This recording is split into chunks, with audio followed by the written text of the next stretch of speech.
Dom can tell the story. Yeah, so I was, I guess we were both already doing some parties and stuff. We'd done a couple of underage gigs together already. We were both on the same lineup. I didn't really know him that well, but I went to a private party and he was DJing.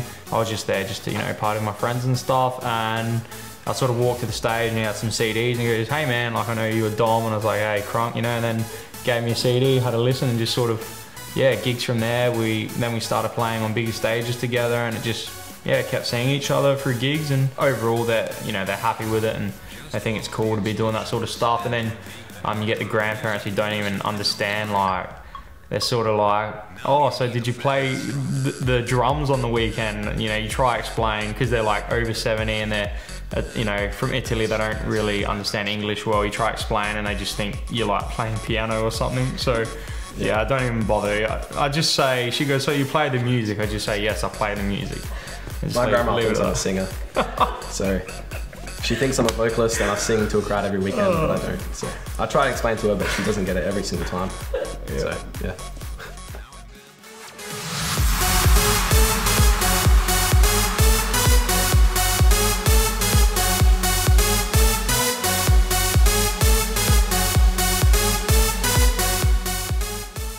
I started at 15 and a half.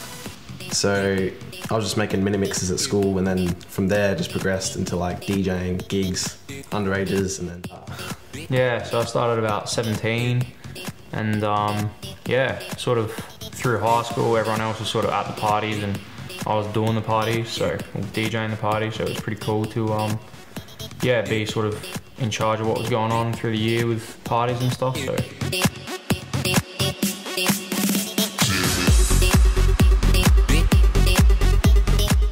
My first club gig experience was at Queen's Farms Hotel, which was like capacity of 40 people. So that was like exciting for me. I was shaking and everything. So going back to school the next day saying I played in an overage was like really cool and exciting. So. My first one was the Duke of York in the city. I actually played there underage, but I had family members who sort of helped me get the gig, so I just had to be out by 12. So yeah, I was out by midnight and it was all legal, and yeah, it was good fun. So everyone else was like around the 20 mark, and to be in there still in high school, going to high school the next day was pretty cool. Yeah, mine was just through school, so I was actually asking people what names I should have. And one day at recess, some kid came up to me and says Krunk, and I thought, yeah, okay, that works, and then that was it. Mine was firstly originated from my full name, so it's just Dom P.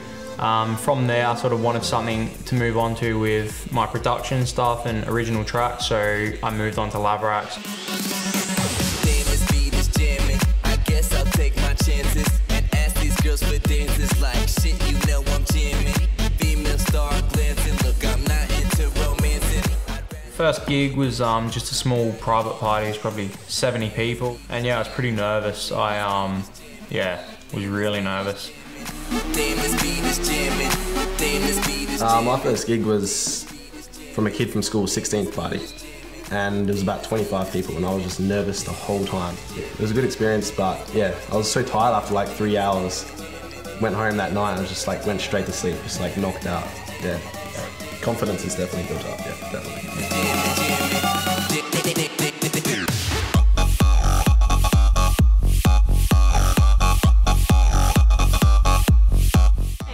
Playing at HQ, Right Society, 11 o'clock, feeling pumped, and yeah, DJ Chronic on the special guest. Can we crazy, see, isn't it? Can we see one of your handstands, please? All right, this was going to happen on stage tonight.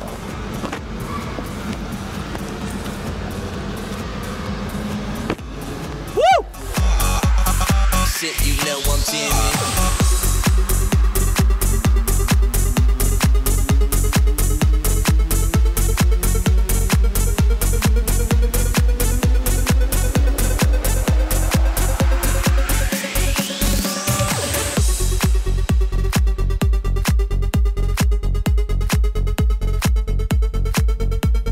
Tonight we're at the Arca Bar. We're doing an event presented by Kimmy Klops and Tommy Hill, and also sponsored by Fresh, so it should be awesome. We've got about 600 people upstairs, so it's looking brilliant.